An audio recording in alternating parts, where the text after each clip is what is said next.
పుష్ప 2తో పాన్ ఇండియాను షేక్ చేశాడు అల్లు అర్జున్. పుష్పరాజ్ దెబ్బకు ఇండియన్ సినిమా దాదాపు 2000 కోట్ల వసూళ్లను చూసింది. చాలా రికార్డులు బద్దలయ్యాయి. ఇప్పుడు టార్గెట్ పాన్ ఇండియా వరల్డ్ అంటున్నాడు బన్నీ. తమిళ దర్శకుడు అట్లీ తెరకెక్కిస్తున్న మూవీని ఎవరి ఊహకు అంతనంత ఎత్తుకు తీసుకుపోతున్నాడు. అందులో భాగంగానే డైరెక్ట్ హాలీవుడ్ వాళ్ళతోనే మీటింగ్ పెట్టాడు. ఇవి సోషల్ మీడియాలో చక్కర్లు కొడుతున్న ఫోటోలు.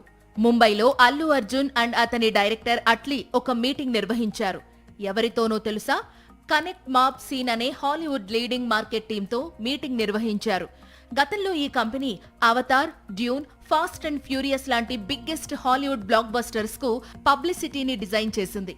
ప్రస్తుతం తన సినిమా ప్రమోషన్ కోసం అల్లు అర్జున్ ఇదే మార్కెటింగ్ టీంతో చర్చలు జరుపుతున్నాడు.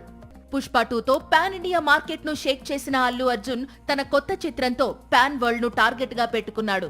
ఇండియన్ సినిమాను నెక్స్ట్ లెవెల్ కు తీసుకెళ్లేందుకు సిద్ధమవుతున్నాడు. అందుకోసం ఇప్పటి నుంచే మూవీని గ్లోబల్ రేంజ్ లో ప్రమోట్ చేసేందుకు హాలీవుడ్ లీడింగ్ మార్కెటింగ్ కంపెనీస్ తో డిస్కషన్స్ స్టార్ట్ చేశాడు.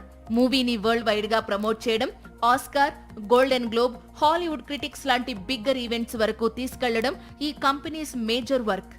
ప్రస్తుతం ఈ సినిమా షూటింగ్ ముంబైలో జరుగుతోంది. ఇప్పటికైతే హీరోగా అల్లు అర్జున్, హీరోయిన్ గా దీపికా పదుకొనేను మాత్రమే దర్శకుడు ఖరారు చేశాడు. ఇంకా చాలా మంది పాన్ ఇండియా స్టార్స్ ప్రాజెక్ట్ లోకి అడుగు పెట్టబోతున్నారు. తమిళ అగ్ర నిర్మాణ సంస్థ సన్ పిక్చర్స్ దాదాపు 1000 కోట్లతో ఈ ప్రాజెక్ట్ ను నిర్మిస్తోందని ప్రచారం సాగుతోంది. 2027లోనే మూవీ విడుదల కానుంది.